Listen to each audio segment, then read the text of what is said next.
By rigorous scholarship and open dialogue, OUP's responsibility is clear: to expand access to world-class learning, to equip educators with adaptive curricula, to bring language, science, and ethics into meaningful conversations, and to help learners become authors of their own future. Our task is not only to publish knowledge, but to deliver it where it is least accessible. Not only to curate content, but to cultivate critical thinking. This means doubling down on teacher development that transforms classrooms into studios of curiosity and reason.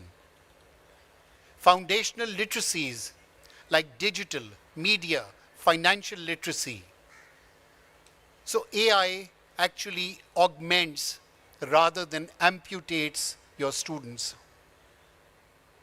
It focuses on cultural cohesion, diversity, and inclusion, not as slogans, but as editorial commitments, author pipelines, translations, and community partnerships that ensure every child sees themselves in the curriculum and also learns to see others with respect.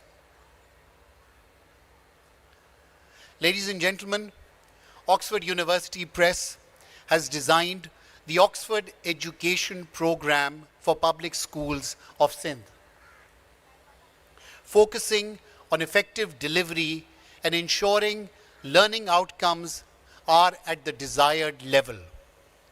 The heart of this program is the Teacher Empowerment Program. This equips teachers with digital training modules with offline functionality, a game changer for remote schools, particularly in the far-flung areas of Sindh.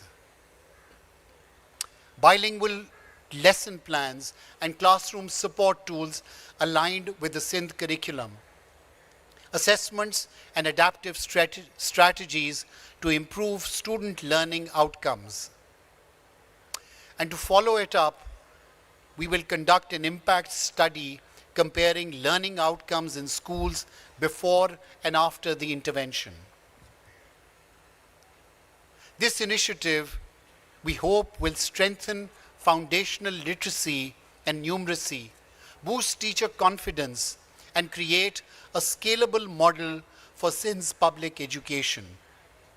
Together with the government of Sindh, we can transform learning outcomes for millions of children across the Sindh province.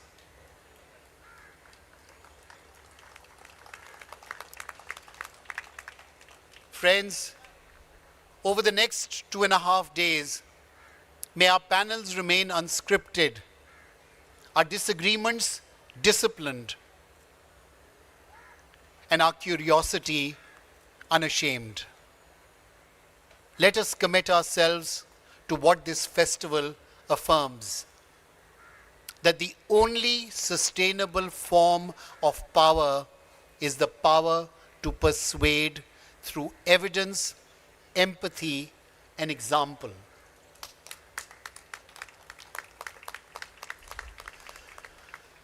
The Sindh government is an enthusiastic advocate of culture and literary events in the province. The Chief Minister, Syed Murad Ali Shah's support for the festival underscores the commitment of the government of Sindh in promoting literacy and cultural activities across the province. Before I close, my deepest thanks to our sponsors whose support makes this gathering possible. To our advisory board whose wisdom shapes its spirits. And to each of you for bringing your minds, your books, and your best questions. Welcome to KLF 2026. May we leave with fewer uncertainties, larger sympathies, and better language for the work ahead. Thank you all.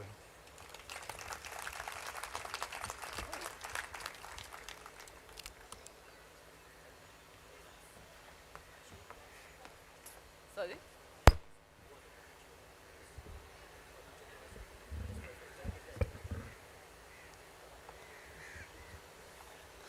Thank you, Arshad, for so clearly setting out the theme of this KLF. And I totally agree, the need to educate and equip our youth is, we cannot underscore that, because this combustion must stop. There are so many sessions, interesting sessions on in the next 2.5 days, as Arshad said, and there are several on AI. And I would highly recommend that you go to some of them, because they're very, very interesting. I would now request Mr. Alexis, I'm going to say this all wrong, I know that. Chaha Tahinsky, the Consul General of France, to please come and make his remarks. Thank you. I'm so sorry, I'm apologizing. That's all right.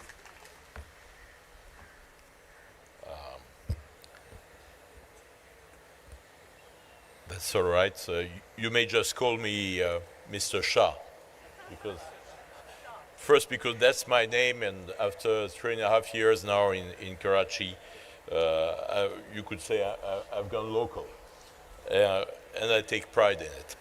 So, dear Arshad Hussain, distinguished speakers of this opening session, dear Chief Minister Sayyid Murad Ali Shah, dear Senator Sherry Rehman, Excellencies and colleagues, dear guests of this 17th edition of the Karachi Literature Festivals, ladies and gentlemen, Assalamu alaikum.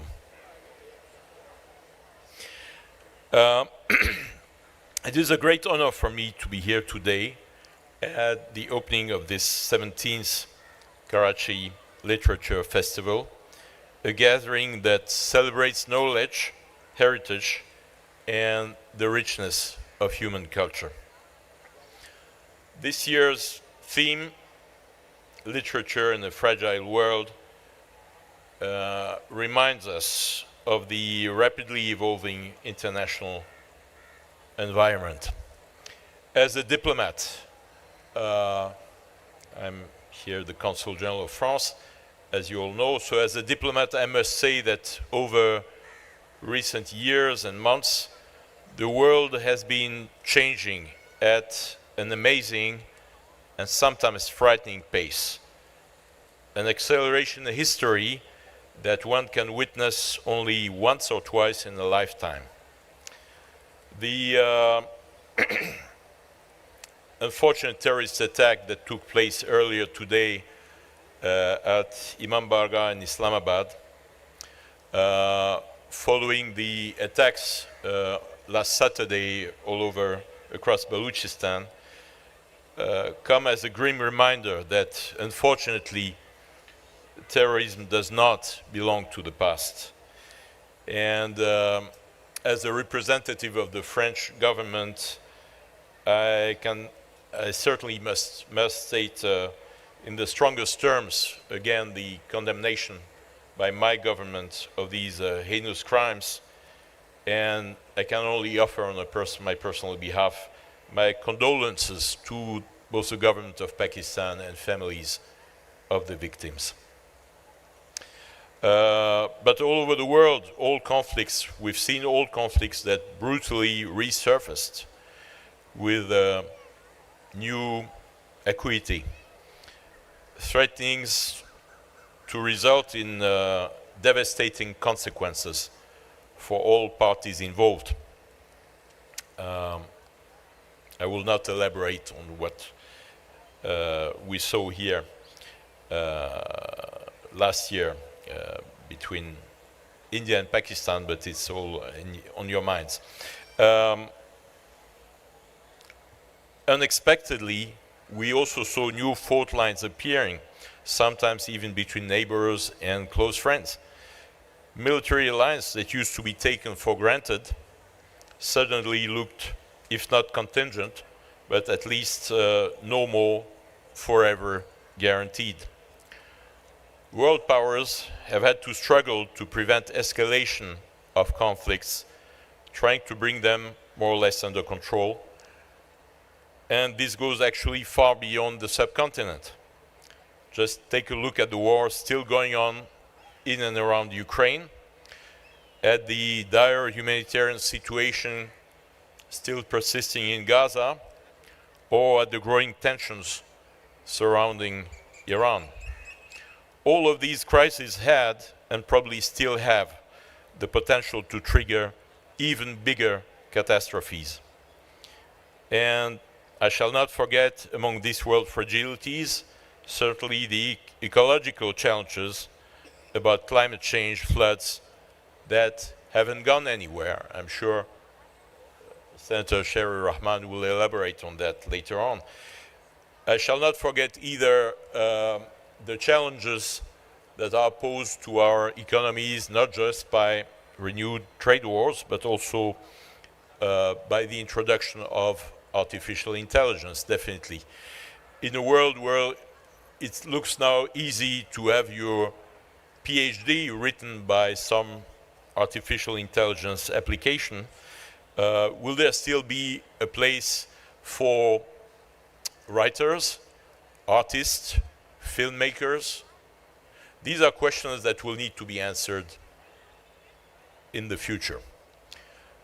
For now, with a sigh of relief, nevertheless, we see that major disasters and larger scale wars so far have been avoided. But one should ask, for how long? Whether we like it or not, this is a world that has become different, more brutal, that is being ruled more and more by force under the Leonine principle of might is right, and less by international law. Something that some of us undoubtedly will regret. That's certainly my case, being a lawyer by education. Above all, it reminds us of the utter fragility of our human condition. As human beings, we are confronted with our own finitude as mortals, as we need to realize that our lives are indeed fragile. So, what is it that men and women can achieve in such a brutal world, not necessarily with the sword, but with other weapons such as literature, art, culture, or science? In his novel La Condition Humaine, published in 1933, translated in English as Man's Fate, French writer André Malraux, who was later to become France's culture minister under Charles de Gaulle, tried to give some answers to this question. In his view, art, literature, culture indeed, cannot be separated from the challenges that we are facing in today's world. As he puts it, one cannot create an art that speaks to man when one has nothing to say. For those who hadn't understood, he continues with questioning. If a man is not ready to risk his life, where is his dignity? That's the main message. Whatever we do and discuss here cannot be separated from world events, because what is at stake ultimately is human dignity and our capacity to give to our lives a sense of purpose, even if that sometimes puts our own lives at risk. In this context, I'm pleased to acknowledge the participation in this year's edition of KLF of a young French scholar. I mean, he's not that young anymore, but younger than me. Mr. Nicolas, we say Angel or Engel, who has worked a lot in the past on ancient Persian art, being co-curator of the first exhibition in Paris devoted to the Sasanian Persians, splendor of a forgotten empire, and then trying to break the enigmas of ancient Iran through a further exhibition devoted to the Luristan bronzes. He did not hesitate to go out in the field in Afghanistan, where he served as deputy director of the French archaeological mission in Afghanistan between 2009 and 2013, working a few years later on a major exhibition in Paris again titled Afghanistan, Shadows and Legends. And Nicolas Engel also takes a keen interest in Pakistan, as he is now, since 2022, the curator of Afghanistan and Pakistan collections at the Musée Guimet in Paris. That's our National Museum of Asian Arts. This comes as we are still celebrating the 10 years of the French archaeological mission in the Indus Basin here in Sindh. We just had a successful conference last November at the University of Nawabshah with the participation and support of the provincial government of Sindh, which I would like to thank wholeheartedly. Provincial government of Sindh that was represented in Nawabshah by Dr. Azra Pechuho, and I take also this opportunity to thank her once again for the very warm reception we received there at Zardari House, as well as other participants from the federal and provincial ministries of culture. Here in Karachi, we had a very good and informative exhibition devoted to the work of French archaeologists in Pakistan that is still on display at Alliance Française Karachi since last December. As we can see, French archaeologists have been actively involved in uncovering and popularizing worldwide the heritage of ancient Iran, ancient Afghanistan, but also of the Indus Valley civilization, a heritage that is your own and of which you can legitimately be proud of as Pakistanis today. We see this as a matter of respect and indeed dignity, and this is how we in France do approach international cooperation.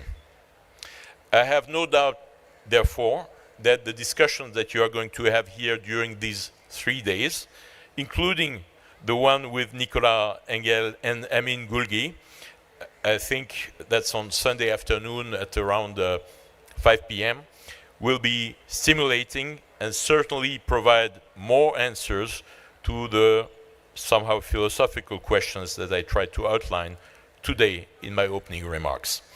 I would like to conclude by extending my deepest gratitude to the organizers of the Karachi Literature Festival, to Pakistani partners, and to all the scholars that work relentlessly in this indeed fragile world to preserve and understand our common heritage that we share as human beings. I thank you very much for your attention and wish you stimulating debates and exchanges. Thank you.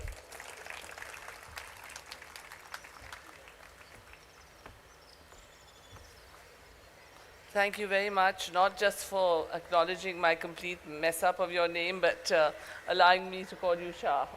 Thank you. Also, thank you for your kind words and the important work that France is doing to preserve the heritage of the Indus Valley civilization. And as you said, might is right. So I hope I can say this and everyone will smile, but thank you for your attention in this matter. I'd like now to welcome Mr. Lance Dom, the British Deputy High Commissioner in Karachi. Just to say that they've always been huge supporters of KLF, so welcome again.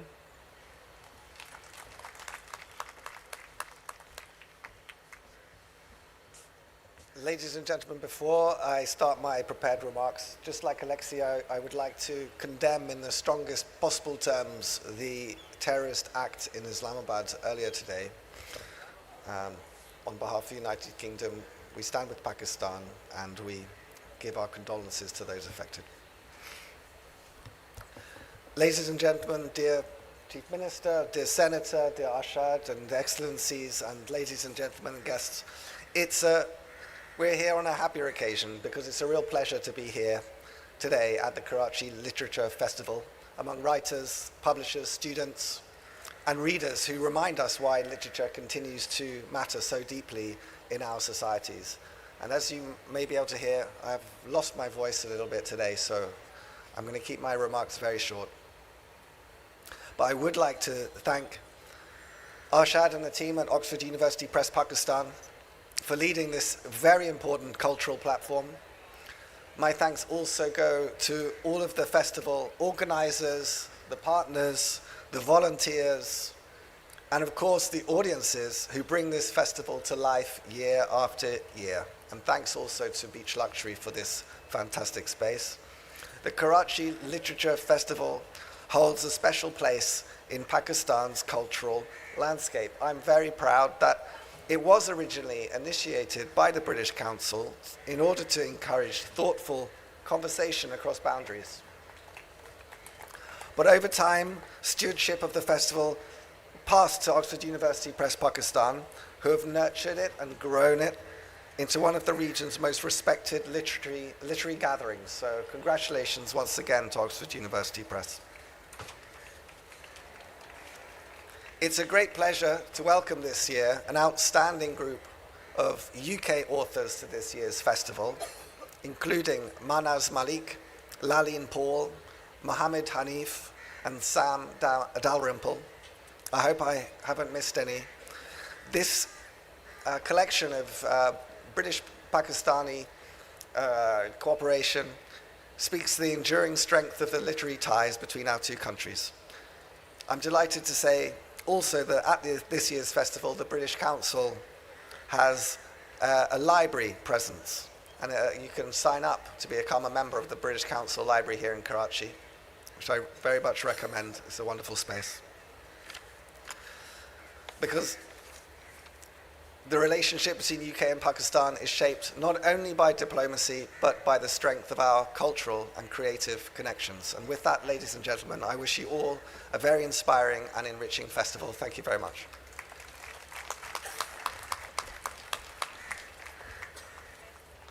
Thank you very much for that, and I hope your voice gets better, it comes back, so we can hear more from you. I'd now like to welcome our chief guest, the Honorable Chief Minister of Sindh, Syed Murad Ali Shah.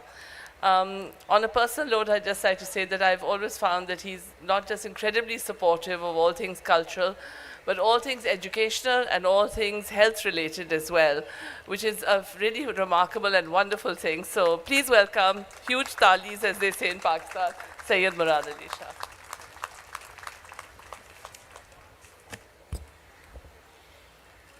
Bismillahirrahmanirrahim. Before I start, I also want to condole the tragic incident, talk about the tragic incident today in Islamabad. I pray for the departed. I hope Allah grants them the highest place in Jannah. And we get rid of this terrorism from our country. Distinguished guests, esteemed writers and scholars, representatives of Oxford University Press Pakistan, members of the literary community, friends, Assalamu alaikum and a very good afternoon.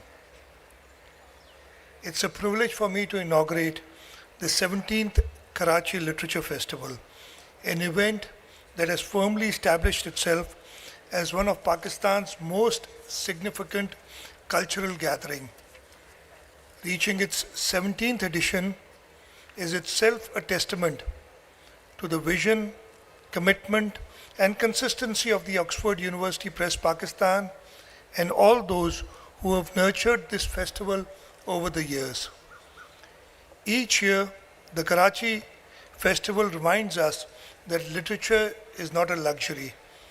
It's a vital force that shapes societies, deepens understanding, and elevates public discourse. This year's theme, Literature in a Fragile World, is both timely and deeply relevant. We live in an age marked by environmental stress, global uncertainty, rapid technological change, and social complexity. In such times, literature serves as a stabilizing and a humanizing force. It preserves memory, nurtures empathy, and enables reflection. It allows us to understand one another across boundaries of language, culture, and geography, and it reminds us that even in the moments of fragility, the human spirit remains the power to imagine, to rebuild, and to hope. Sindh's cultural and literary heritage stands as a powerful testament to this enduring strength of the written word. From Shah Abdul Latif Bhitai and Sachal Sarmast to Sheikh Ayaz and Mirza Khalij Beg and onward to post-independence literary giants, this land has consistently produced voices that speak of tolerance, pluralism, and compassion. These values are not relics of the past. They are urgently needed in today's world and lie at the heart of the conversations taking place at this festival. Karachi itself has reclaimed its place as a vibrant hub of economic, intellectual, and cultural life. Alongside major national and international events, the Karachi Literature Festival contributes significantly to the city's stature by projecting a confident, thoughtful, and creative image of Pakistan to the world. It provides a platform where established authors, emerging writers, students, and readers can engage meaningfully with ideas that shape both individual lives and collective futures.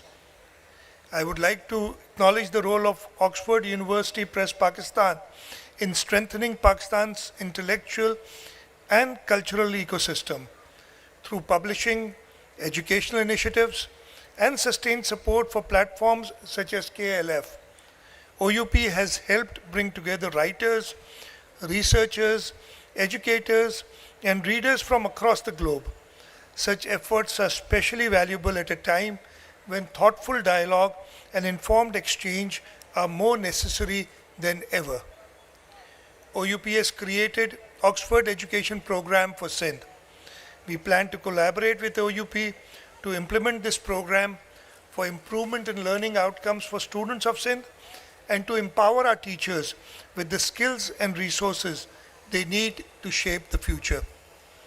The government of Sindh is proud to support the Karachi Literature Festival and to partner in initiatives that promote learning, creativity, and cultural engagement. We remain committed to encouraging local and regional literature and to provide an enabling environment in which talent can flourish.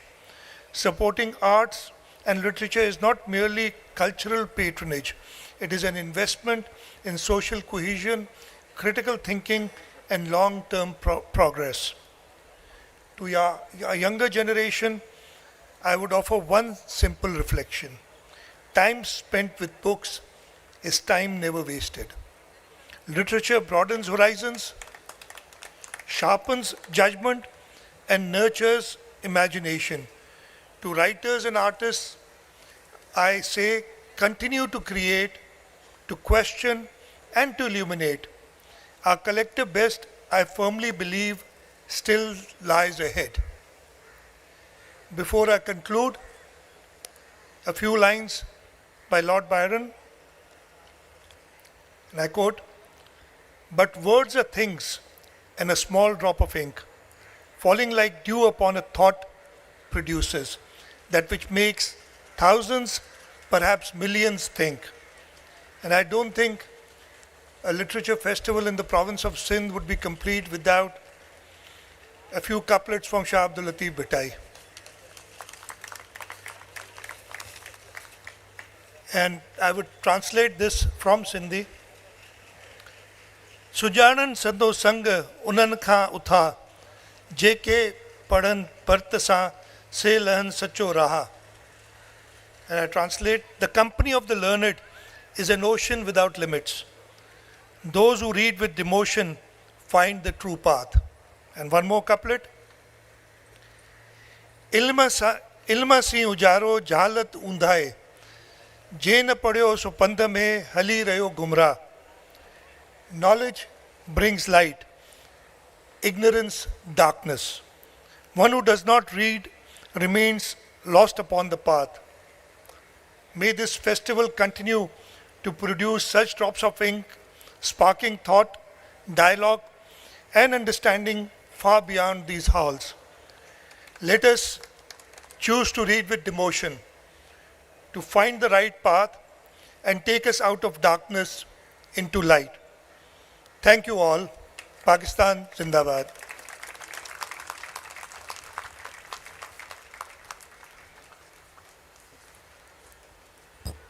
Thank you very much, Mr. Chief Minister, for your continued support. And you're absolutely right, time spent with books is time never wasted, and may we truly find the right path and forever stay in the light. The Chief Minister, unfortunately, has to leave us now, so please, thank you very much for being here, and I'd request Mr. Arshad Said to see him off. Thank you. If the rest of you could just stay in your places, thank you.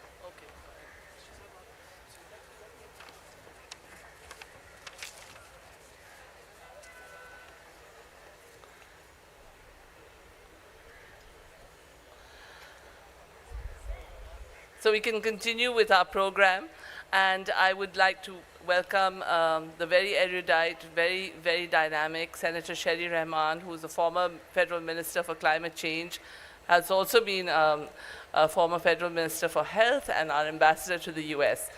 Ladies and gentlemen, please welcome Sherry Rehman.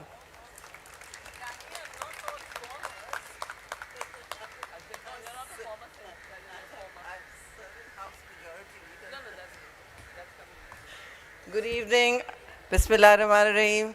Ladies and gentlemen, Arshad Hussain has gone out to escort the very busy CM, His Excellency Lance Dom, and Alexis Chatahinsky. Have I got that right? Sure. Chatahinsky. And Abbas Nagar Sahab, pleasure, and of course, Tammy Huck. I never use formers on any of my descriptives, but I guess these things happen. I do have the honor of being the first woman parliamentary leader in the majority of the Senate, and not just a leader of women, obviously. The only other one was Benazir Shahid Bhutto, and that was in the National Assembly. So I obviously have an interest in climate change. It was not something that came to me with my ministry, and obviously also how security works. But first of all, I want to say thank you to OUP for regularly bringing these fabulous convenings to Karachi and Islamabad, both cities I live in. And it's become, and I think as we speak, we have the Lahore Lit Fest also gearing up to start.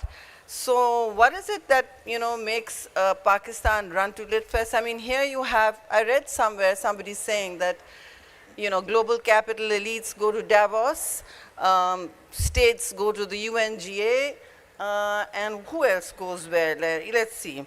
Yeah, climate actors go to the convention of parties popularly known as the COP, and Pakistan throngs to Lit Fest literally all year round. So these, why are they such magnets of attraction for audiences? They're a lot like our Sufi temples and dargahs, which have a real gravitational pull, and this is the literary other of them, if you like. And this is something I've always thought for a while. It breeds a culture of storytelling, but also authenticity. I mean, art, stories, literature, non-fiction only do well when they're authentic and not always always on a dictated form. So, a friend in the audience who runs another Lit Fest somewhere, Think Fest, from Lahore said, well, we are looking forward to your speech. I said, I'm certainly not going to take 15 minutes. It's going to be longer than that. That's the power and privilege of keynotes. And I have to do better, obviously I won't, than any Urdu fiction writer, because it's fiction, it's poetry, and it's a voice from the heart. So nothing can do better than that, and I'm sorry I'm even going before you. But here, and of course I see Iftikhar Arif Saab sitting in the audience amongst other cultural greats, and Javed Jabbar Saab, and of course Bari. And it's wonderful to have different sides of our intellectual universe here today.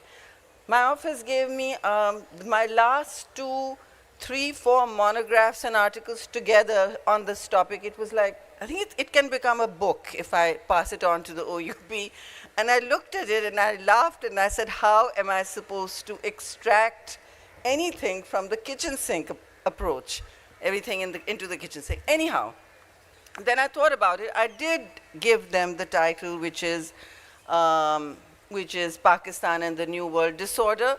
Everybody is interested in it, but I also wanted to relate it to what we're doing in Pakistan, because my view is you're as strong as your people, all the sum of your parts, really. And we are here as an exciting, diverse sum of many parts. So, first of all, I'm obviously going to set a little bit of a scene on where we stand today. I mean, Pakistan has emerged, all right, in a very volatile and I would say unpredictable new global disorder. I'm very clear in calling it that. I've been calling it that for the last 2 years, because that's where the global frameworks of peace, security, and rights have gone. They have gone south, to be very honest, although south is not a bad place to be, given that we're in the south of the world. So saying all that, you have, and all speakers have mentioned, including Arshad Saab, about where we stand and what global disorder really means.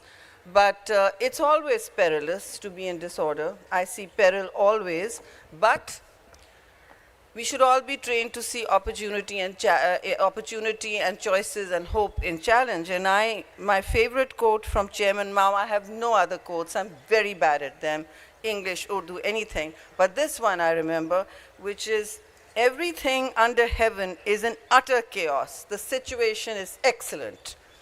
Look at that. He meant that it is disruption sets some sort of stage for regrouping, resetting, and realigning your priorities. And those, I don't mean vulture capital that goes into markets and you know, mines blood diamonds or blood stocks, but there are those. I mean that many individuals, states, groups, communities do find challenges and opportunities and challenges, and but you know, it's very important to define the challenge, to understand it. And I think really in the last few weeks, everyone reading and writing in Pakistan, and the joy of being at a Lit Fest is that everybody's reading and writing. So it's wonderful, really. And what I think we all understand is this is a moment of great peril for even middle powers that have established themselves as battle-hardened, which we have, let's face it, in last May. And we have, obviously, an opportunity in navigating the challenge.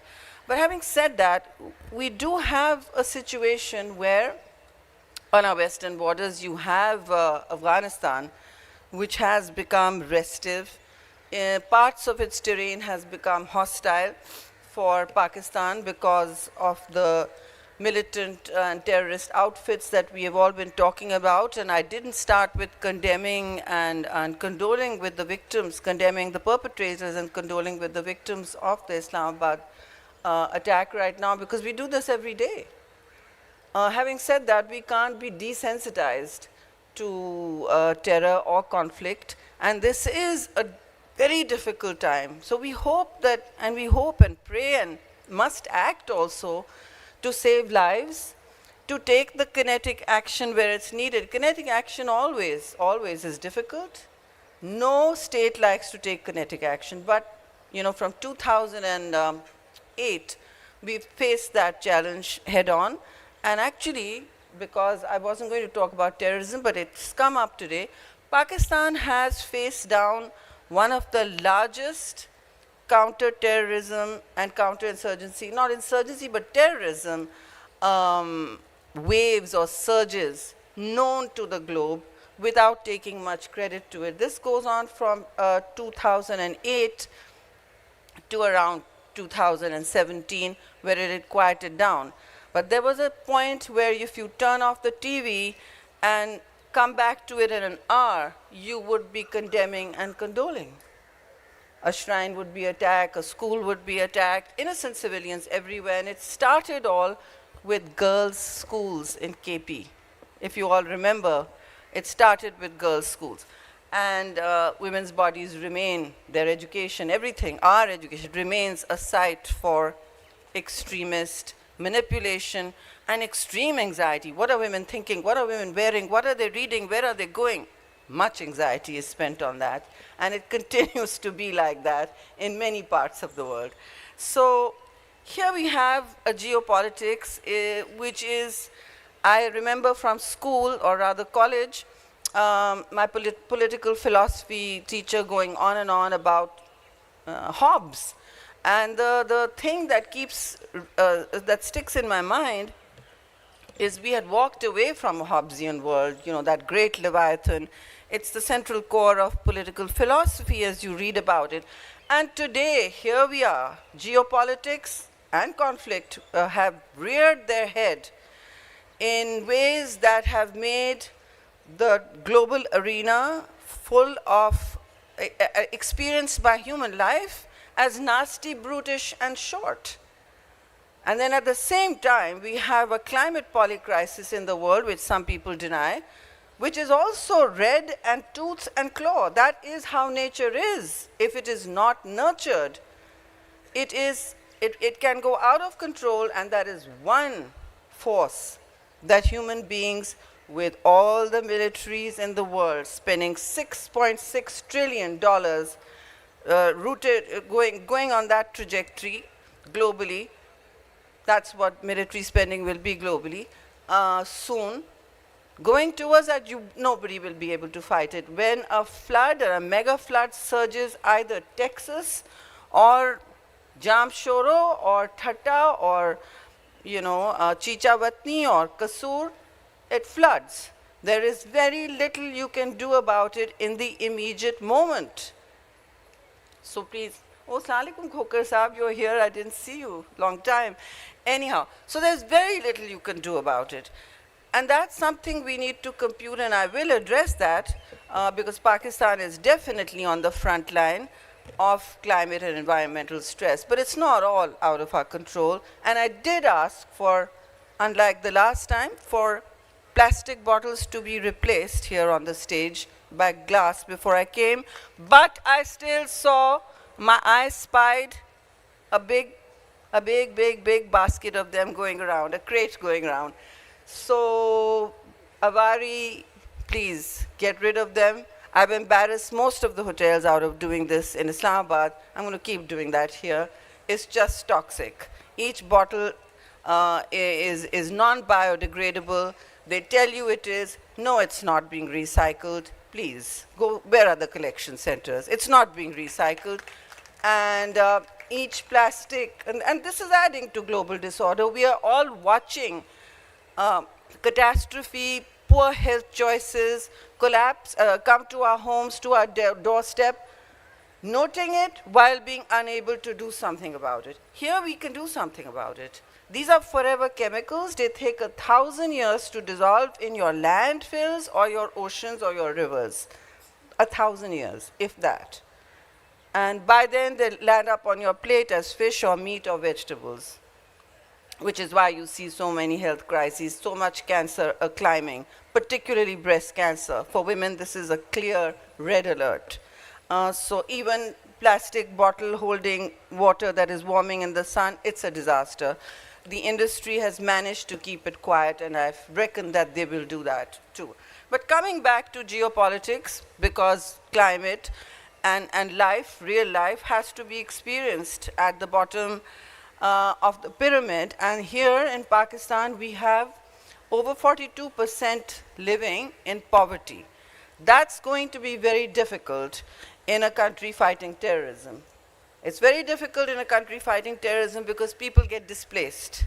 They become alienated from the state, from politics, from democracy, which is in recession all over the world. Okay, democracy is in recession all over the world. Let's face that. So we have a situation where the Lit Fest allows me this town hall to speak to people I rarely see, and it's such a privilege to share with you the thought that honestly we are living in a deeply transitional time, and that's sugarcoating it, because here we have more active conflicts in the world than the Second World War. More active conflicts in the world than the Second World War, which destroyed large parts of Europe. They rebuilt it to their credit, but I'm not sure rebuilding is always what we need to do.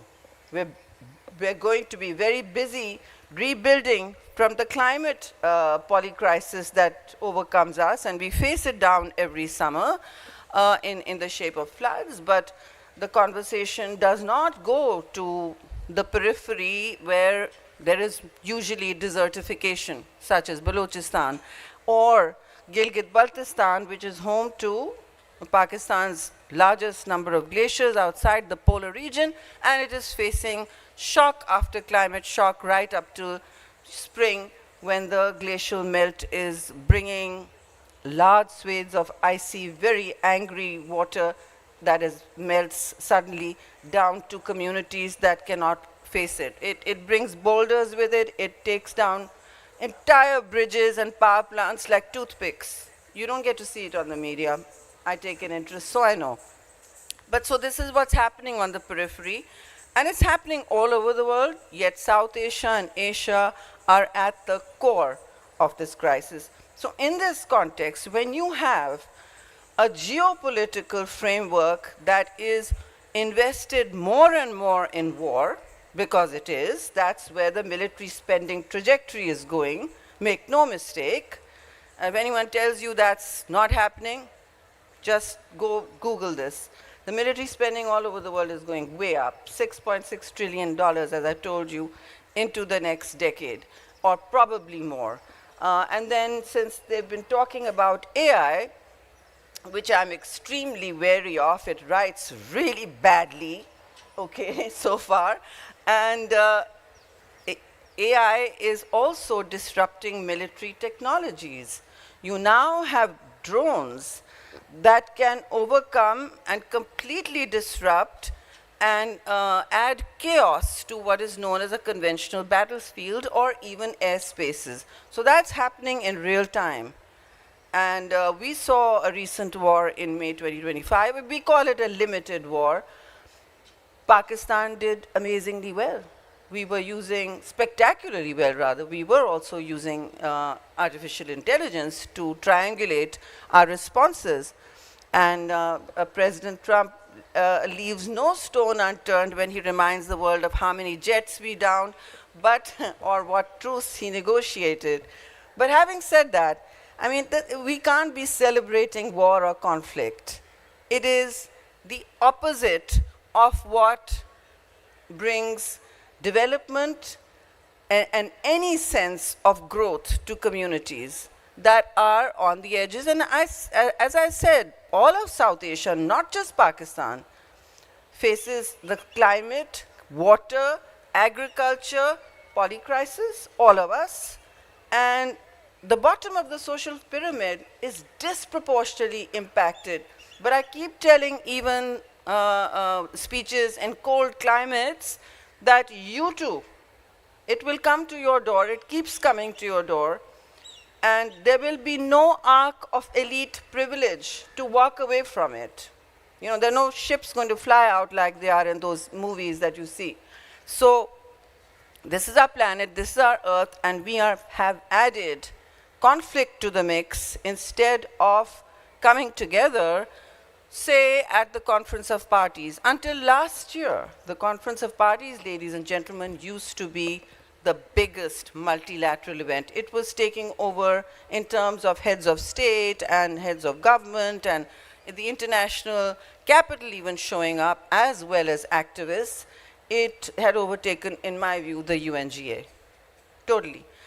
And now, last year, many of us didn't go. I think the climate minister should have gone, but many of us didn't go because, I mean, it was so expensive to make it to the Amazon, and that's not what these COPs should be about. It was excluding, and I would have gone on state expense, but we all looked at the bills and we said, this is not worth it. If I'm not in the negotiating room and I've already created the loss and damage fund, which we have incidentally lost a place on in the last 3 years, we then should let the people who are in the front line and manage the business of the state go. Anyhow, the point here is our immediate neighborhood is volatile. Afghanistan, you all know the situation. It is, in many parts of it, are extremely volatile, and our borders, even for trade, are closed. And that's never really happened this long, that our borders with Afghanistan are closed. It's not something we seek. First, our borders with India are closed for trade. It is, unfortunately, none of this is here. I will support Pakistan's government, all of the governments in this particular point, that with India, Pakistan has always said we are perfectly willing to talk. Let's talk. Because even after very big wars, where millions of people die, you have peace talks. But no, Mr. Modi wants to keep the area in what he calls the new normal. I call it the new abnormal, where you weaponize water, where you weaponize or even cricket, which for Pakistan, India, Australia, all the Commonwealth countries is like it's like a rush. Everybody's like in a sugar rush watching cricket. But that's also been weaponized, so Pakistan has to respond. States don't roll over and say, slap the other cheek. They do respond. And so Pakistan's been responding, and spectacularly well, I have to say. And as for Afghanistan, both countries, we have always wanted to trade, keep good relations, and I think we've paid a huge price. We paid a huge price. Our encounter with Afghanistan has never been easy, but we have always understood them to be brothers and sisters because of the Pakhtun, obviously the long Pakhtun borderlands. But today that is for the first time in my living experience become very questionable. And that's at least lived experience is 65, but I've been probably thinking about it for the last 40 years. And here we just see a sea change. And once you understand that this is where we are, this is what we are navigating, volatility, unpredictability, and a series of possible attacks on our terrain, which we fend off and fight off, it's very hard to then keep up the trade borders, the peace, all of that. Maintaining a peace is very hard. Iran is on the other side. Now, supply chains, oil, even gunboat diplomacy have now become the new order of the world, okay? So the energy supply chains are dictating decisions from one hemisphere to another. And I said, Tammy said, thank you for your attention to the matter, Tammy. That's an inside joke for some people, I guess, but it's in the public domain. And we have a situation where Pakistan has to navigate a very perilous balance. There are great powers now that we are hedging and balancing between. China is our anchor ally. It has always been, and I'm assuming and hoping that it will continue to be so, and I'm sure it will.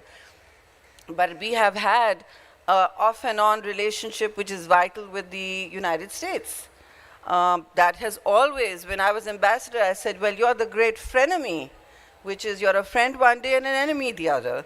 And that goes on. But you do have to engage with great powers. You do not make foreign policy based on, I wake up this morning and I felt like yelling at this person. No. That's when you do that when you're an individual, when you have that luxury. When you make foreign policy, you have to bite the bullet. And as the Canadian Prime Minister said very clearly, and all women know this, all women who engage in public life know this, if you're not on the table, you're on the menu. So it's smart to be on the table. It's not the best choice always. One has to swallow sometimes a bit of reflux, to put it mildly, but it is the optimal choice. You have to make that choice for your country and navigate it as the best you can with other countries that are with you. And I'm speaking about the peace board, of course. So, and other tables that you need to be at. So how does Pakistan navigate these kind of external shocks, ranging from conflict, from tariff wars, because tariffs are also being weaponized all over the world. And so you have tariff wars and climate shocks, and now you have conflict in a very tense region. I don't call it the Middle East, I'm afraid, because my mind is a little bit decolonized. I call it the West Asia, like the United Nations, thank you, does it. So West Asia is also very volatile. It will continue to be, as we all see. It's like someone said, it's a serial that we're watching. One day it's on the brink, the next day it's on the brink, you come back from the brink. It's testing an eyeball-to-eyeball confrontation, and we all in Pakistan hope and plan and negotiate for peace, because there is absolutely no gain to be made from war for anyone. And I think everybody recognizes that, but even it's a very obvious thing to say. I'm impressed that I have to even say it, but I'm impressed that you recognize it. But even the Iranian president, not president, but Khamenei, the great ruler, has said, Ayatollah, that once it's a war, it's not going to be contained. So containing wars and going back to normalization is something Pakistan did very well in that 4-day or 5-day limited encounter in May. We were able to contain it. But having said that, how are we going to navigate the near future? And I'm going to take 10 minutes and then step off OUP.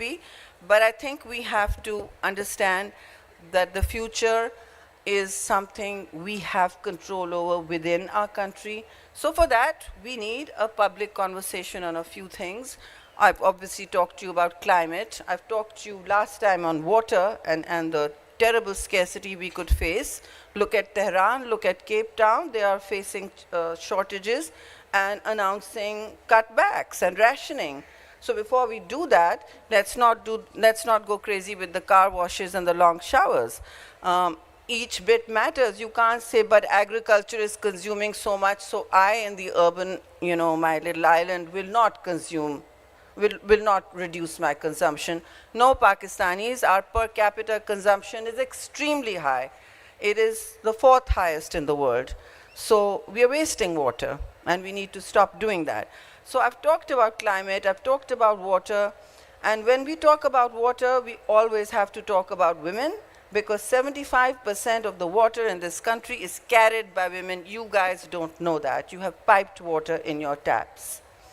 And 75% of women are carrying the water from field to house or from urban pump to the flat or area they're living. That's happening all over the developed world. And so here we are running an economy where women are 22% of the labor force, 22 only, whereas they are actually running an unpublished, unrecognized care economy all over the world, especially South Asia. So we need to give that attention. I've been mindful of the fact that we've had, we have an IMF program. It's the 24th. So we need to address our economic fundamentals, and we do that all the time. And Pakistan's economy has finally entered a macroeconomic stabilization phase. It's just stabilized. It doesn't mean that the lived experience of people buying vegetables or meat on the ground has changed too substantially. I mean, Ramzan will be a great test of that for people. And also, we need to understand that jobs matter. We are in our stabilization program cutting down, shutting down the state-owned enterprises. State-owned enterprises are a favorite in every business panel. You'll see them ranting about how they are bleeding and hemorrhaging. They're being subsidized by government. Some of them are profitable, but they're certainly hemorrhaging losses. And those that are hemorrhaging losses are slowly being privatized. Okay, and that's the PIA, and then you've had other corporations being closed down. In many of these corporations, people are laid off. They do get a handshake, but that handshake doesn't survive them very long. So the rate of unemployment in Pakistan has gone over 7%. In other countries, this would be a headline every single day. In the election campaign, in anything. So this is joblessness at a high level. You have 3 million people entering the job market, young people, because we're talking about the youth bulge entering the job market every day, every year rather. And I said this 2 days before the World Bank president came and said it in the finance committee. The finance minister was like, ma'am, what's this? I said, it's the economy. It is exactly the conversation. And it's because your tax collection is going so north and is taxing the same people again and again that we are losing our trained, skilled youth to other countries, right? And our big manufacturers to climates where you have a 1% taxation. That's low. We need to tax our elites. I'm all for taxing the rent seekers, which includes me, I'm sure. But what does that tell us? That we don't have that conversation. And who is going to accommodate these young people who are educated every year and coming into the job market? If the private sector is not getting a stimulus package, or if manufacturing is paying 61% of taxation cumulatively with super tax, then who's going to be doing the hiring? You're shutting down the public sector. It was gaseous, it was unwieldy, it was large. So who's going to do the hiring? Who's giving the jobs? Everybody can't be an entrepreneur overnight. So this is something that needs to be a public conversation now. And there needs to be some clear incentivization of the agriculture and manufacturing sector that will employ further. I mean, the services sector is your biggest employer right now. They need a skill base we no longer really have. Where do we go from there? We go into our just for perspective, look at the debt crisis. Now, no one wants to talk about it. We have a debt crisis that is, for instance, what are we paying for development every year? Pakistan's got to navigate strength, so it's got to pay for development. It's paying 4 trillion rupees cumulatively between the federal government and the provincial, all the provinces. 4 trillion out of a 17 billion budget. Just do the math. It's shrinking more and more every year, the development budget, which means you don't have money to pay for the 26 million children out of school. So please link up our conversations. We keep talking about we talk in silos. 26 million children out of school, the salaried class, young people getting into the job market, 3 million of many leaving if they have the opportunity to better job opportunities elsewhere. So we have ourselves a new problem that we need to, not so new, that we need to address. The development sector, the development budget cannot pay possibly for educating 26 million children. I'm telling you that. No matter how many teachers you train, and thank you for doing that, OUP, but teacher training is also needed at scale. So you need that at scale. You need to develop your man and woman power, And you also need to be able to provide the nutrition base in the schools. They need to have hot meals, the girls and boys coming to these schools. Yeah, these are not glamorous issues. I could be talking to you about missiles, but this is very important for us. To navigate the new world order, disorder, this is what we need. Our women in the job market, our women in the front line, our children not stunted. 40% of Pakistani children are stunted under the age of 5. We need our young people to shine as human capital so they can grow as knowledge-based workers in a AI world. And we need our water and climate resources husbanded and conserved and treated like a not infinite resource. These are finite resources. Nature will not give back again and again and again until you give back. So everybody has a give back plan. Everybody can make one. I keep saying this and I'm going to keep saying this again. Externally, Pakistan, I know my finance minister won't like to hear this, but if you have an 80 trillion rupee public debt, please compare that with your budget. It's 17 trillion. Your public debt is 88.0. Your debt servicing is double your development spending. It is 8.2 trillion. Your development spending is only 4 trillion. We are being squeezed out. That's the crisis. It's not always money, but if you're talking about money, then we need an international debt reset. And why I say that, we have 2 internationals sitting here.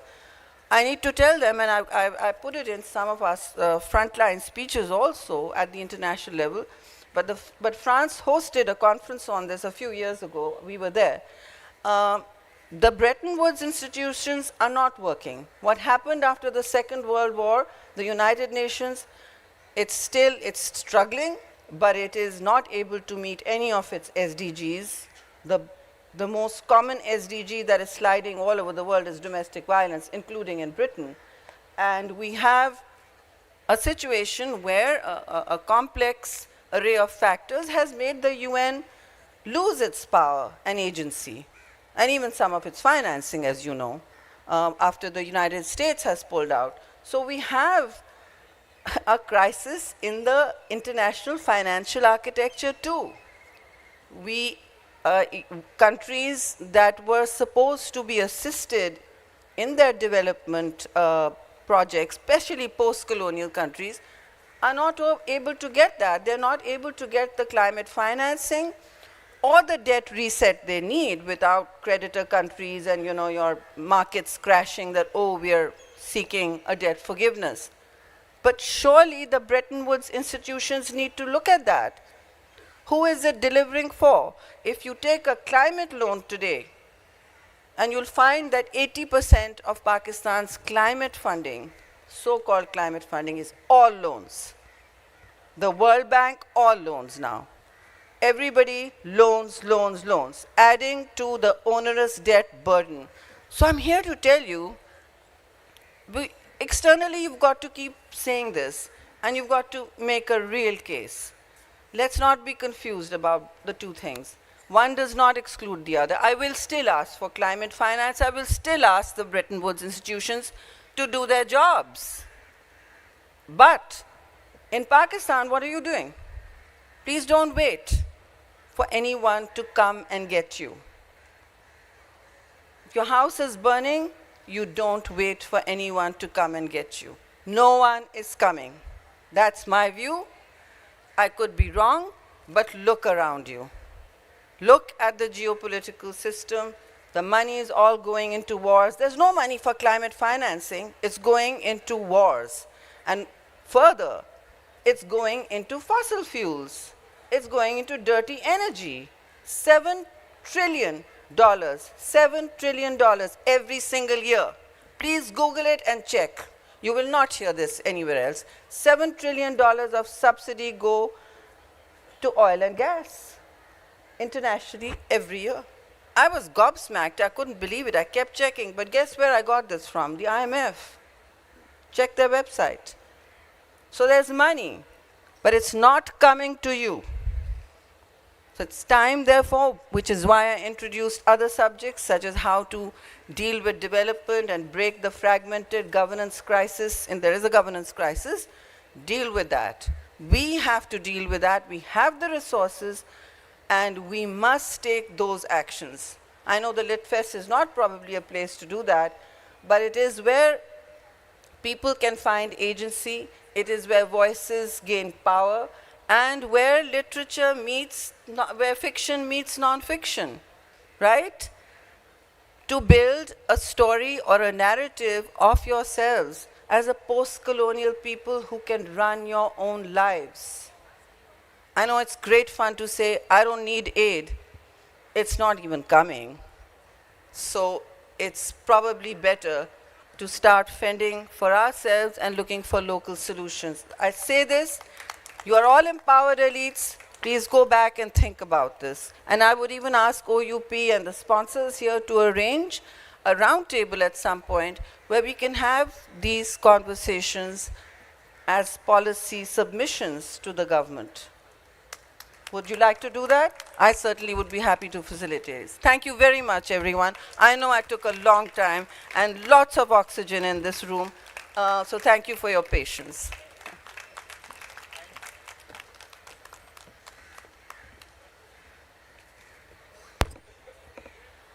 Thank you very much, Senator Sherry Rehman.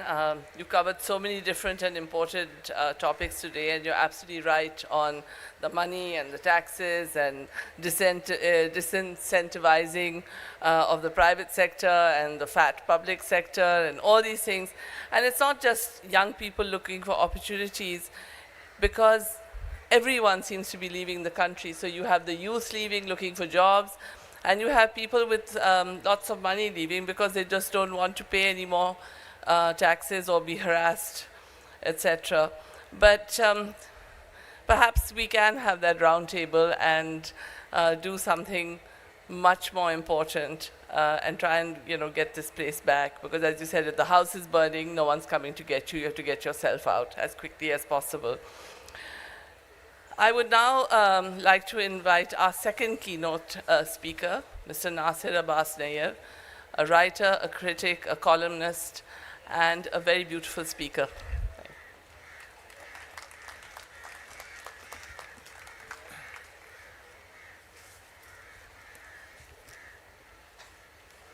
बिस्मिल्लाहिर्रहमानिर्रहीम जनाब अरशद सईद हुसैन साहब, मोहतरमा senator शेरी रहमान साहबा, mister lance Dom साहब, mister Alex और आयशा हक, इफ्तिखार आरिफ साहब, आपा किश्वर, ख़वातीन व हज़रात, मैं तवील गुफ्तगू में मुख्तसर करता हूँ और पहले वक्त ज़्यादा हो गया है। मेरे इस आज की गुफ्तगू का उन्वान है अदब और यादाश्त। मैं बराह रास्त शुरू करता हूँ।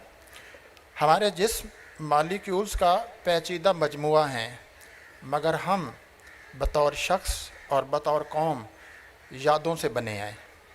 हम दूसरों से इसलिए जुदा हैं कि हमारी यादें जुदा हैं। हम दूसरों की मानद भी इसलिए हैं कि हमारी यादें मुश्तरक हैं। यादें हमारी शख्सी इनफरादियत और इज्तमाई शनाख्त की मेमार और निगाहबान हैं। यादें ख़ज़ा में उड़ते पत्तों की मानद हुआ करती हैं, मुंतशिर, बेतरतीब, महज एक अंबार। हम उन्हें बाहम जोड़ते हैं, उन्हें एक तरतीब में लाते हैं, यानी एक कहानी बनाते हैं। हमारी अपनी यादों से बनी कहानी ही हमारी शनाख्त है। हमारी ज़ाती शनाख्त हो, कौमी या फिर आलमी शनाख्त, वो कहानी पर अटकी हुई है। इस कहानी के वाक़यात में रद्द बदल कर दें या वाक़यात की तरतीब बदल दें, आपकी शनाख्त बदल जाएगी। जिन्हें हमारी शनाख्त से इख्तलाफ या ख़तरा होता है, वो हमारी यादों और कहानियों में खलल डालते हैं। हमारी कहानियों में हमें खामोश कर दिया करते हैं या हमें हमारी ही कहानियों से निकाल दिया करते हैं, और कभी कभार हमें अपनी ही कहानियों में, हमारी कहानियों में कत्ल कर दिया करते हैं। उसके बाद वो हमारी कहानियाँ लिखते हैं। हम اپنی کہانیوں سے غائب اور جلا وطن ہو جایا کرتے ہیں۔ پھر ہم اپنی شناخت کے ساتھ نہیں جیتے، دوسروں کی مسلط کی گئی شناخت بسر کرتے ہیں۔ ایک شخص دوسرے کی زندگی بسر نہیں کر سکتا، وہ دوسرے کی بسر کی ہوئی زندگی کا مردہ بوجھ اٹھا سکتا ہے۔ لیکن یادیں اور ان پر مبنی کہانیاں ہمیں شناخت کے سوا بھی بہت کچھ دیتی ہیں۔ یہ یادیں ہی ہیں جو ہمیں خوشی، رنج، اداسی، ناسٹیلجیا، واپسی کی آرزو اور کبھی کبھی ندامت اور اپنے آپ سے جنگ میں بھی مبتلا کر دیا کرتی ہیں۔ یادیں آدمی کو باقاعدہ لہولہان کر سکتی ہیں۔ یادیں ہمارے لیے ایک گوشہ نشاط بھی ہوا کرتی ہیں اور ایک خطہ حزن بھی۔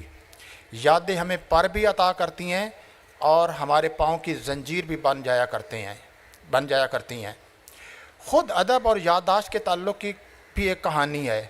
اس کہانی کا پہلا واقعہ تحریر کی ایجاد اور مٹی کی لوحوں یا پاپائرس پر ادب کے لکھے جانے سے پہلے کا واقعہ ہے۔ دنیا کا تمام قدیم ادب زبانی ادب ہے اور اس کی حیت شاعری کی ہے۔ شاعری جرمن فلسفی جارج ہمن کے بقول نسل انسانی کی مادری زبان ہے۔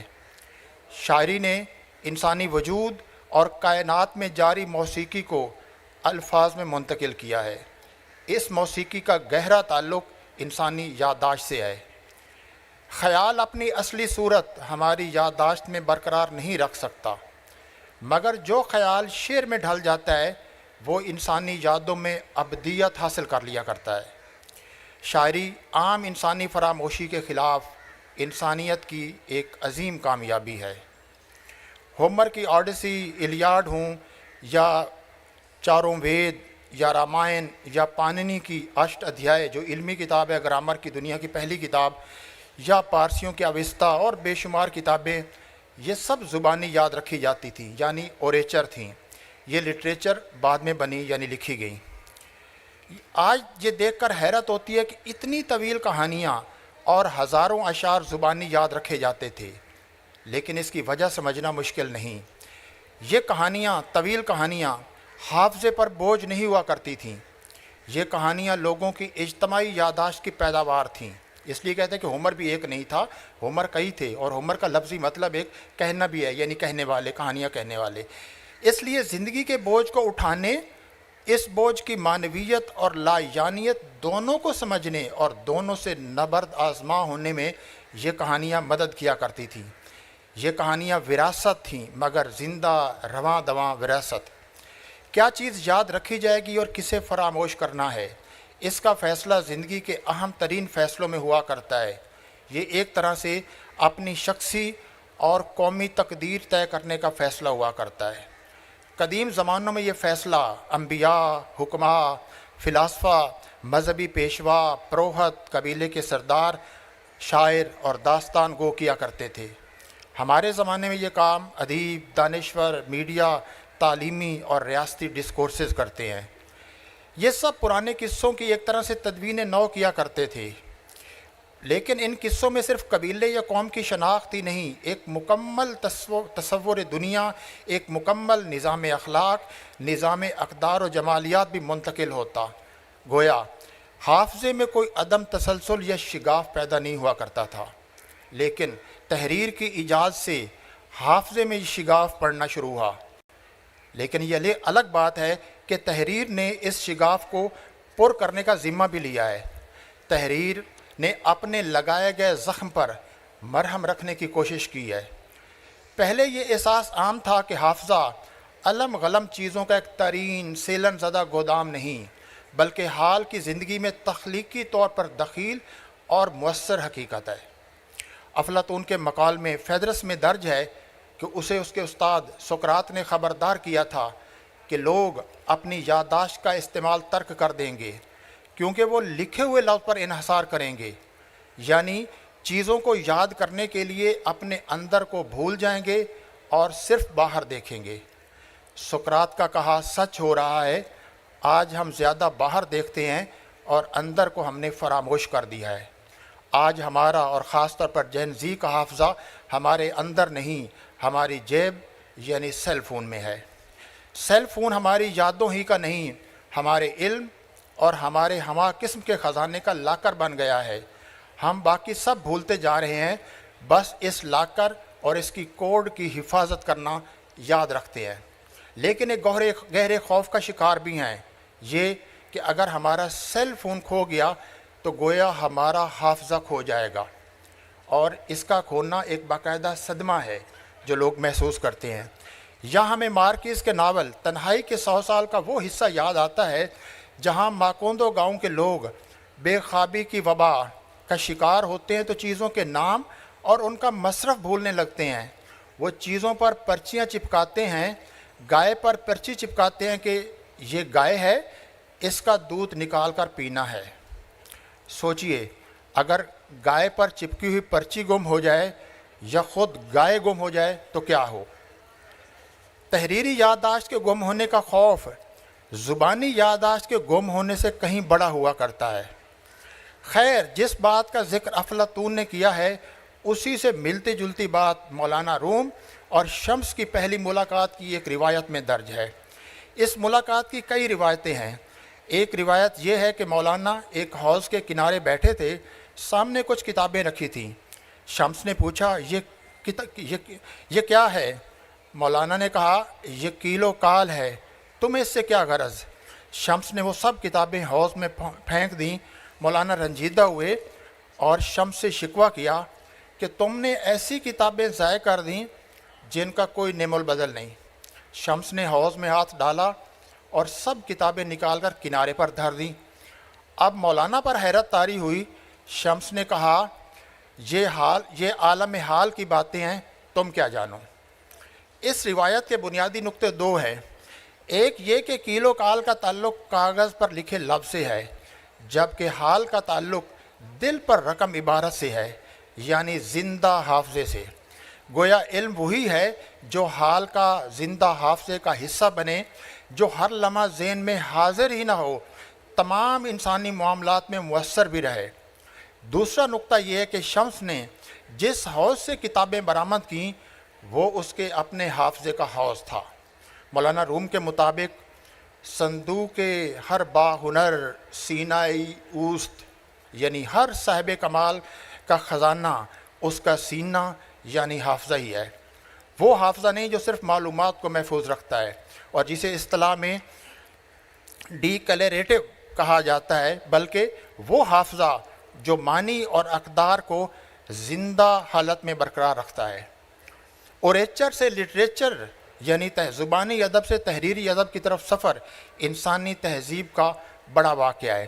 اسی واقعے کے نتیجے میں دنیا میں عالمی ادب کا تصور پیدا ہوا. بلا شبہ وہ ایک عظیم الشان ہے, لیکن اس عالمی ادب کے عظیم الشان ذخیرے سے وہ سارا حافظہ ایک طرح کا بیرونی حافظہ ہے, یعنی ایگزو کارٹکس ایک اصطلاح میں. اس سے گہرا دلی رشتہ قائم کرنا پڑتا ہے. بیرونی حافظے کو اندرونی اور باطنی حافظہ بنانے کی آزمائش درپیش ہوتی ہے. ہمارے یہاں باطنی حافظے کا ذکر بہت کم ہوتا ہے. یہ اس کا ایک روشن پہلو بھی ہے اور ایک تاریک بھی. ادب اور حافظے کے قصے میں سب سے اہم موڑ جدید عہد میں آیا. جدید دنیا میں جن چیزوں کا استحصال ہوا اور جن کے حصے میں بدنامی اور ملامت بھی آئی, ان میں حافظہ بھی ہے. حافظے کی مختلف قسموں میں فرق کرنے اور ان کے کردار کو الگ الگ سمجھنے کی بجائے اسے برا بھلا کہا گیا. ایک طرف اسے رٹا کہا گیا, دوسری طرف اسے تنقیدی اور تخلیقی صلاحیت کا دشمن سمجھا گیا. رٹا سیکھنے کا میکانیکی عمل ہے, یعنی ہماری ڈیکلیریٹو میموری. یہ حافظے کا معمولی حصہ ہے اور اسے اتنی ہی اہمیت ملنی چاہیے. حافظے کا بڑا حصہ ان تجربات کو محفوظ کرتا ہے جنہیں ہمارا تخیل بروئے کار لاتا ہے, جس پر ہم اپنی ذہانت اور تنقیدی صلاحیت کا استعمال کرتے ہیں. محدود حافظہ تخیل کو بھی محدود کیا کرتا ہے. سچ یہ ہے کہ جدید عہد میں حافظہ شناختوں کے انہدام, تشکیل, رد تشکیل اور ایک نئی تشکیل کے مسلسل عمل کی آماجگاہ بنا ہے. اس عمل کا منظم آغاز استعماریت نے کیا. استعماریت نے جس طرح بحر و بر میں چھپے خزانے تلاش کیے, اسی طرح انسانی حافظے کو بھی ایک بڑے خزانے کے طور پر دریافت کیا. اس لیے انہوں نے ایشیا، افریقہ، لاطینی امریکہ کی اساطیر، حکایات، زبانی قصے جمع کیے، ان کی زبانوں کے قواعد مرتب کیے، رسم الخط کی معیار بندی کی، ان سے اپنی زبانوں میں کتب لکھوائیں اور خود ان کی تاریخیں لکھیں۔ یہ سارا عمل مقامی باشندوں کے ثقافتی حافظے، جس کو سیمانٹک میموری کہتے ہیں، اس تک رسائی کی کوشش تھی۔ انہوں نے یہ بھی دریافت کیا کہ جب عام انسانی حافظے یا کسی قوم کے ثقافتی حافظے تک رسائی حاصل ہو جایا کرتی ہے تو اسے چھیننا، منہدم کرنا اور نئے سرے سے ترتیب دینا بھی ممکن ہو جایا کرتا ہے، اور سب سے بڑھ کر خود مقامی لوگوں کی نظر میں خود ان کی پوری ثقافتی میراث کو رسوا کرنا بھی آسان ہو جایا کرتا ہے۔ یہی نہیں، حافظے کی کولونائزیشن سے مقامی لوگوں کی روحوں کی تعمیر نو بھی کی جا سکتی ہے۔ اس کے لیے ان کی اساطیر، کہانیوں اور تاریخ کو ان کے نصابات سے نکال کر انہیں سفید دنیا کی کہانیاں سننے اور پڑھنے کو دی گئیں۔ 19ویں صدی کے آخر میں اکبر نے کہا تھا، جو بہت پڑھا جاتا ہے شعر، کہ چھوڑ لٹریچر کو، اپنی ہسٹری کو بھول جا، شیخ و مسجد سے تعلق ترک کر اسکول جا، 4 دن کی زندگی ہے کوفت سے فائدہ، کھا ڈبل روٹی کلر کی کر خوشی سے پھول جا۔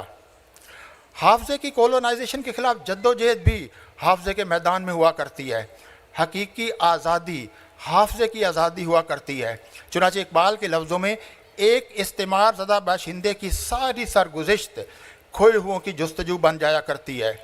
افریقی ناول نویس چنوا اچیبے کے مطابق کہانیوں کے ذریعے حساب چکایا جاتا ہے، یعنی بیلنس آف سٹوریز۔ اپنی رسوا کی گئی کہانیوں اور اپنی گمشدہ ثقافتی علامتوں کی بازیافت کی جاتی ہے، اپنا گمشدہ حافظہ بحال کیا جاتا ہے، اس حافظے کو لگے ہوئے زخموں پر مرہم رکھا جاتا ہے، اپنی تہذیبی روح کی تعمیر نو کی جاتی ہے۔ لیکن یہ سب آسان نہیں ہوا کرتا۔ مصحف ہی یاد آتا ہے، مصحف ہی، ہم تو یہ سمجھے تھے کہ ہوگا کوئی زخم، تیرے دل میں تو بہت کام رفو کا نکلا۔ حافظے کی آزادی سیاسی آزادی سے کہیں زیادہ مشکل ہوا کرتی ہے۔ حافظہ کوئی سلیٹ نہیں ہے کہ جب چاہا ایک عبارت مٹا کر دوسری لکھ لی۔ کسی پرانی منہدم عمارت کو اس کی اصل شکل میں بحال کرنا ممکن ہوا کرتا ہے، مگر منہدم حافظے کو اس کی اصلی شکل میں بحال کرنا محال ہوا کرتا ہے۔ جہاں منہدم حافظے کی بحالی یا تاریخ کے پرانے عہد کو اس کی بنیادی اور اصلی صورت میں سامنے لانے کی کوشش کی جاتی ہے، وہاں شناخت کا جامع تصور اور اس کے نتیجے میں قدامت پسندی اور شدت پسندی پیدا ہونے کا خطرہ بھی ہوا کرتا ہے، اس لیے بہت نازک کام ہوتا ہے۔ منہدم حافظے کی تعمیر نو کوئی آسان نہیں ہوا کرتی۔ اکثر ماضی کی ثقافتی علامتوں سے کچھ یادیں منتخب کر لی جاتی ہیں اور کچھ ترک کر دی جاتی ہیں، اور ان کی مدد سے اپنی قومی شناخت کی تعمیر کی جاتی ہے۔ دوسرے گروہ کچھ دوسری یادوں کا انتخاب کرتے ہیں، اور یہیں سے ایک ہی خطے میں ایک سے زیادہ قومی شناختیں وجود میں آتی اور اکثر ایک دوسرے کے مقابل آتی ہیں۔ یوں حافظے کی آزادی کی کوشش میں ثقافتی شناختوں میں کھینچا تانی شروع ہو جایا کرتی ہے۔ ادب حافظے کو استعماری تصورات سے واگزار کرانے کے لیے پرانی مقامی کہانیاں نئے انداز میں اپنے زمانے کی زبان میں لکھتا ہے۔ وہ ثقافتی روح میں پیدا ہونے والے کئی شگاف پور کرتا ہے، مگر ادب اس سے غافل نہیں ہوتا کہ استعمار کے ہاتھوں رسوا کی گئی اپنی عظیم کہانیوں سے انسپیریشن حاصل کی جا سکتی ہے، ان کی پرستش نہیں کی جا سکتی۔ ہجرت، جلا وطنی اور بے گھری نے یادوں پر مبنی ادب کا بڑا ذخیرہ پیدا کیا ہے۔ ہم جگہوں کو چھوڑ دیا کرتے ہیں، جگہیں ہمیں نہیں چھوڑتی۔ پہلے آدمی گھروں، مکانوں، بستیوں، شہروں میں رہتا ہے، پھر یہ سب جگہیں آدمی کے اندر رہتی ہیں۔ آدمی کے اندر جگہ بنانے والا کوئی مکان ویران ہوتا ہے نہ خاموش۔ کئی نشاط آمیز اداس گیت ان مکانوں میں گونجتے رہتے ہیں۔ اردو کے کتنے ہی ادیبوں نے اپنی یادوں ہی کو نہیں لکھا، اردو کو غیر معمولی ادب بھی دیا ہے۔ ایک انوکھی بستی دھیان میں ہے، اس بستی کے باسی مجھے بلاتے ہیں، ناصر کاظمی۔ تمام خانہ بدوشوں میں مشترک ہے یہ بات، سب اپنے اپنے گھروں کو پلٹ کے دیکھتے ہیں، افتخار عارف صاحب۔ انسانی یادیں اگر ایک بستی ہیں تو اس بستی میں ایک گھر جو ہمیشہ سلگتا رہتا ہے اور وہاں سے دھواں اٹھتا رہتا ہے، اس کا نام صدمہ ہے۔ باقی سب یادوں پر وقت اور فراموشی کی دھند چھا جایا کرتی ہے، صدمے کی یاد پر نہیں، اور اجتماعی صدمات بھی نہیں بھلائے جا سکتے۔ میاں محمد بخش کے بقول کس سنگ پھولاں دکھ سجن دے سول ہڈاں وچ وڑیا، تو صدمہ ہڈیوں میں گہرے زخم کی مانند ہوا کرتا ہے۔ ہر صدمے کا ذمہ دار کوئی نہ کوئی ہوا کرتا ہے۔ صدمہ خود چیختا ہے مگر اس کے ذمہ دار صدموں پر سکوت مسلط کرتے ہیں۔ 1857، 1947، 1971 میں صدمات کے کتنے ہی حقیقی واقعات تھے جنہیں تاریخ میں خاموش رکھا گیا، مگر جنہیں ہمارے ادیبوں نے زبان عطا کی اور جنہیں اب ہماری عوامی تاریخ لکھنے کی کوشش کر رہی ہے۔ اسی صدمے سے فلسطینی گزر رہے ہیں، مگر وہ جانتے ہیں کہ آدمی خواہ خاموش ہو جائے، اس کے دکھ کی کہانی کو خاموش نہیں ہونا چاہیے۔ کہانی باقی ہے تو یاد کے نقشے پر آدمی باقی ہے، یعنی آدمی کی شناخت باقی ہے اور اپنے وطن کے لیے جدوجہد باقی ہے۔ رفعت العریر کی نظم اگر مجھے مرنا ہی ہے کہ 3 لائنوں پر اپنی گفتگو ختم کرتا ہوں۔ اگر مجھے مرنا ہی ہے تو تمہیں جینا ہوگا میری کہانی سنانے کے لیے۔ بہت شکریہ۔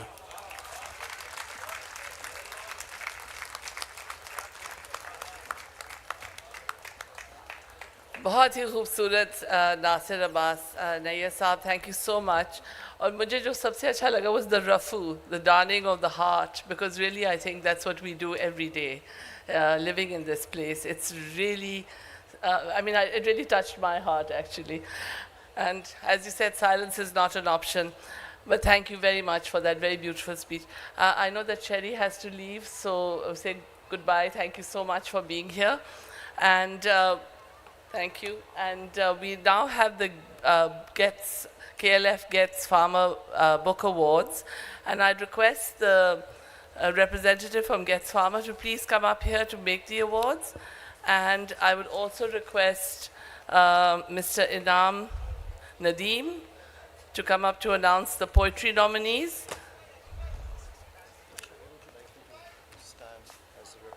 Getz? Hello, Mr. Getz. So happy to see you. Come stand right there. Right? No, so you can you're going to give the award. Your Inam. Yeah, come.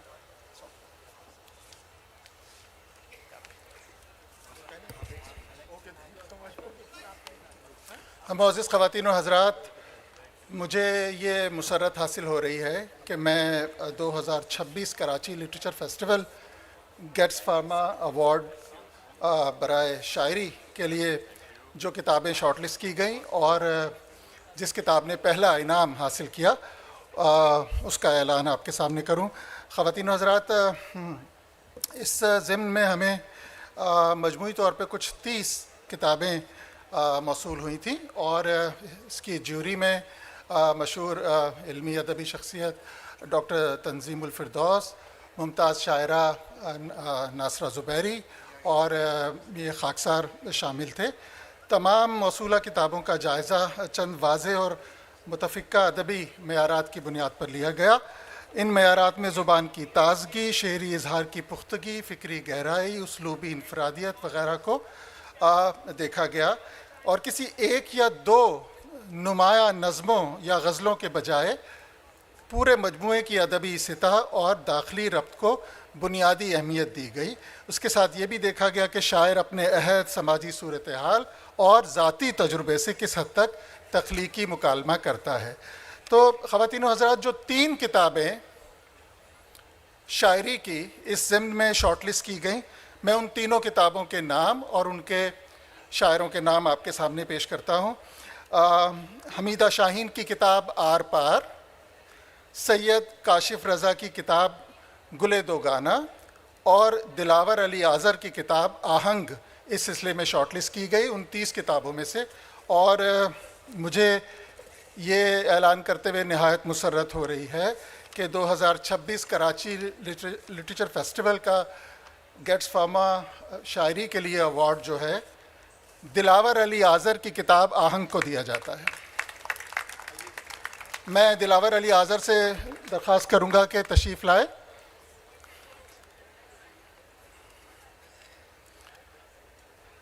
دلاور صاحب کی یہ جو کتاب ہے آہنگ، یہ اس میں فکری تسلسل، اسلوبی یگانگت اور داخلی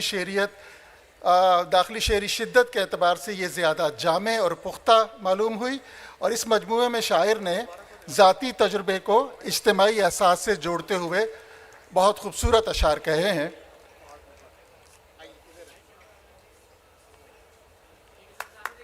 اس کتاب کی ایک خوبی یہ بھی ہے کہ بہت عرصے کے بعد دیوان کی شعری روایت کو اس میں زندہ کیا گیا ہے، اور یہ شاعری کا مجموعہ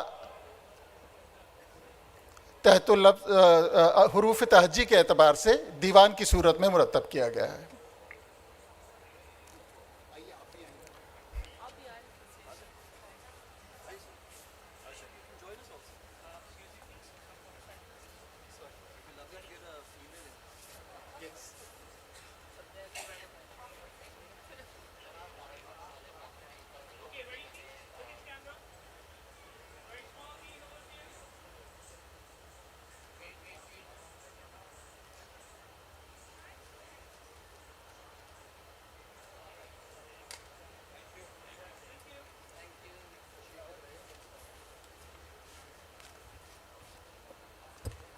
So many photographs, so little time.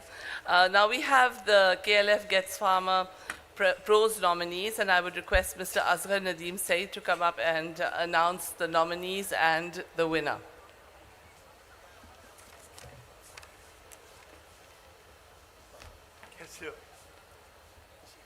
خواتین و حضرات، شکریہ Oxford University Press Getz Pharma. ہمارے پاس شعبہ تھا نثر کا، تخلیقی نثر، جس میں کئی اصناف شامل ہوتی ہیں، فکشن ہے، تنقید ہے، تحقیق ہے. تو اس پوائنٹ آف ویو سے 3 کتابیں ہم نے شارٹ لسٹ کی.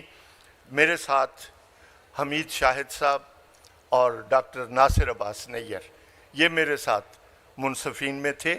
تو ہماری تینوں کی رائے کے مطابق پہلے میں 3 کتابیں آپ کے سامنے رکھتا ہوں. پہلی کتاب ہے رات، بگھی اور پرندے. یہ افسانوی مجموعہ ہے، منیر احمد فردوس. رات، بگھی اور پرندے. دوسری کتاب ہے نمک کی بیٹیاں، یہ بھی افسانوی مجموعہ ہے اور اس کے رائٹر ہے نصیر سمرو. اور تیسری کتاب تحقیق کی کتاب ہے اردو املا مسائل و مباحث کی روایت، اور اس کے مصنف ہیں ابرار خٹک. تو یہ 3 کتابیں ہمارے پاس، کل 45 کتابیں ہمیں موصول ہوئیں. تو اس میں ہم نے ان کو، اور اس میں جو انعام ندیم نے ایک بات کی، میں بس ایک ہی جملہ کہوں گا کہ تخلیقی تنوع ہمارے پیش نظر ایک اہم نکتہ تھا، جس کی بنیاد پر یہ ایک کتاب ہم نے منتخب کی، اور یہ کتاب ہے نمک کی بیٹیاں، نصیر سمرو. اس کتاب کی اہم بات کہ یہ ایک ایسا تجربہ ہے کہ انہوں نے جو تخلیقی جمالیات تھی اس میں سائنس فکشن کو کس طرح راستہ دکھایا ہے، یہ ایک اہم پوائنٹ تھا جس کی بنیاد پر یہ کتاب منتخب ہوئی. بہت شکریہ.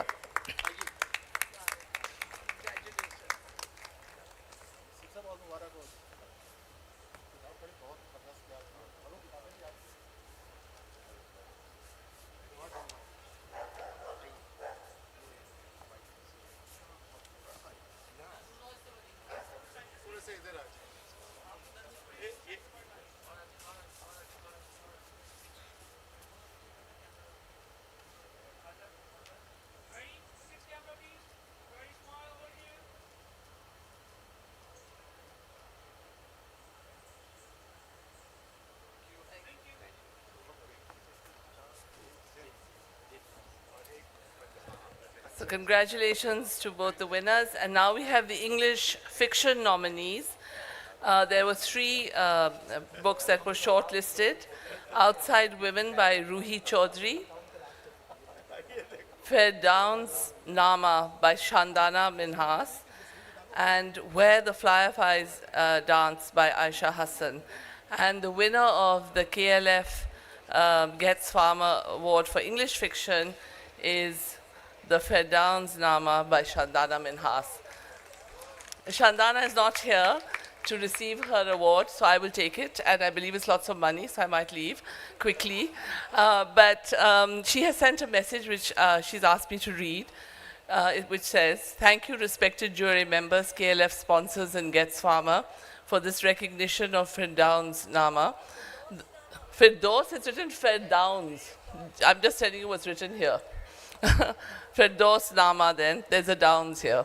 The book was a tough sell, and this award will hopefully help it find more readers.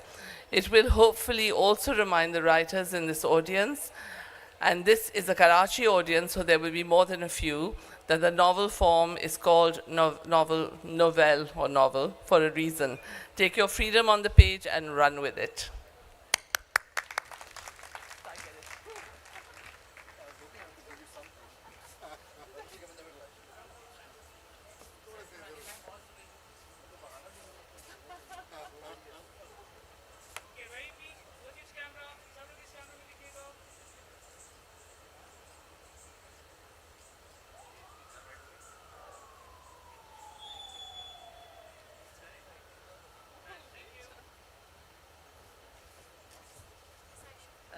Yes, I know.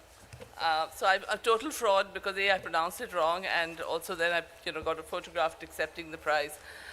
We now have a fantastic performance for you from Shima Kirmani and her troupe, and it's called The Rhythms of Tradition, and they are very happy. Sorry,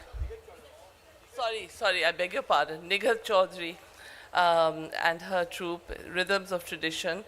And tonight they present Rhythms of Tradition, a Kathak recital that brings to life one of Pakistan's oldest classical art forms.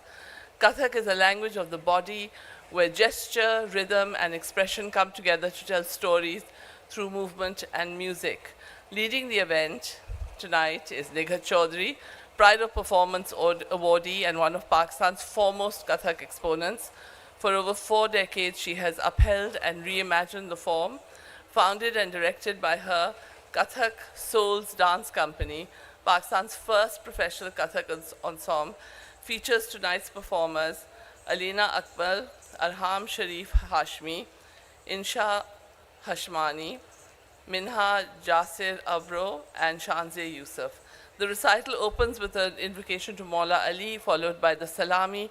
This leads into Sargam by Kathak Souls, Faiz is Bol, Ke Lab Azad Hai Tere, and culminates in a powerful Teental Soro by Nighat Chaudhary herself, inherited from her guru Pandit Dugra Lal Ji of the Jaipur Gharana. Please welcome Nighat Chaudhary and the Kathak Souls Dance Company.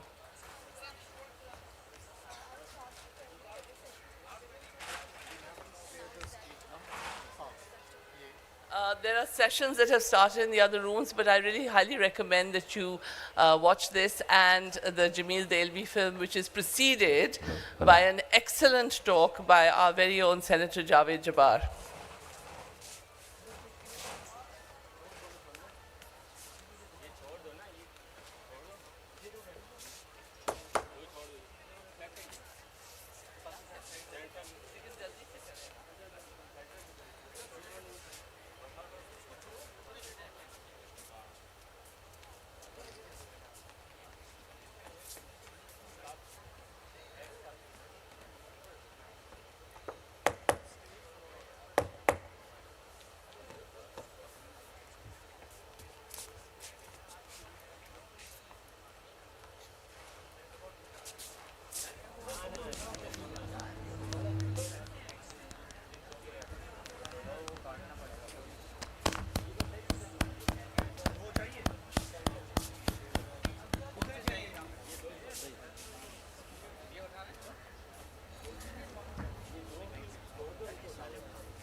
मैं तेरी शरण आए बेचारी, ये दामन भर दे मेरे मौला। मैं तेरी शरण आए बेचारी, ये दामन भर दे मेरे मौला। मेरा न कोई सहारा है, न कोई और हमारा है। मैं जाऊं ना खाली बेचारी, ये दामन भर दे मेरे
ta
dig dig ta ta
hey.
Ni sa ga ma pa ni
Thank you so much.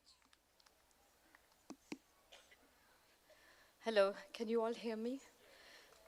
Thank you so much for being here, for being part of this amazing festival. I'd like to introduce my dance company.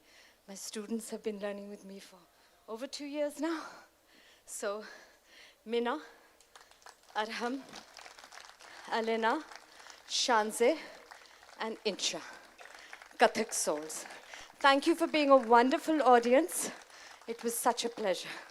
Thank you so much. I'd like to thank KLF, the organizers, Ubaid on the music, Muniza, wherever you are, and all the people that were behind making the show happen today. Thank you so much. And we thank you, the audience. Without you, we would be nothing. Thank you so much.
Ladies and gentlemen, please be seated for another session, Jinnah's Vision for a Plural Pakistan. May I please invite Aisha Tami Haq up on the stage to moderate this session. It's a conversation with Javed Jabbar.